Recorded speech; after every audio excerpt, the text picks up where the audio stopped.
मोदी चले करने ध्यान, शुरू हो गया सियासी घमासान।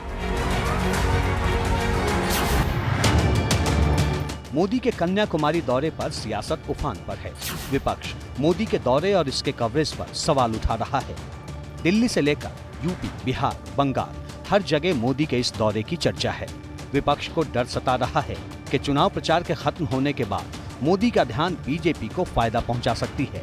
कांग्रेस ने इसके लिए इलेक्शन कमीशन का भी दरवाजा खटखटाया है। शिकायत में लिखा है, ध्यान का समय 30 मई से 1 जून तक है। पीएम का ध्यान आदर्श आचार संहिता का उल्लंघन है। प्रत्यक्ष या अप्रत्यक्ष रूप से प्रचार की इजाजत नहीं दी जाए। मीडिया को इसे नहीं प्रसारित करने के निर्देश दिए जाएं। पीएम को मौन व्रत 1 जून की शाम को शुरू करना चाहिए।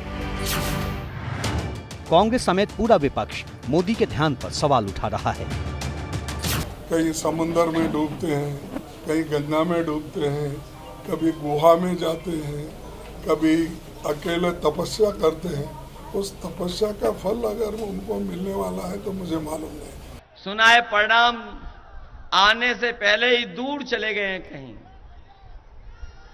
कहीं तपस्या के लिए दूर चले गए हैं, क्योंकि उन्हें भी तो कहना है आखिरी में जब परिणाम नहीं आएगा कि हमारी तपस्या में कुछ कमी रह गई थी।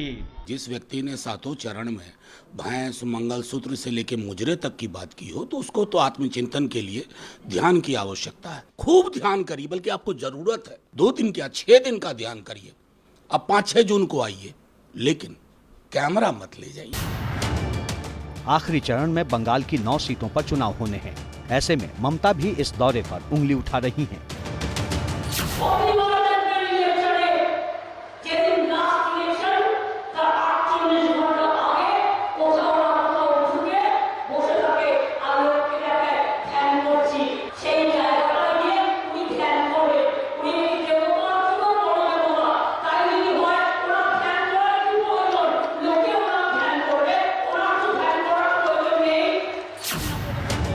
भले ही विपक्ष सवाल उठाए, लेकिन बीजेपी विपक्ष के आरोपों को सिरे से खारिज कर रही है। ध्यान पर घमासान जारी है।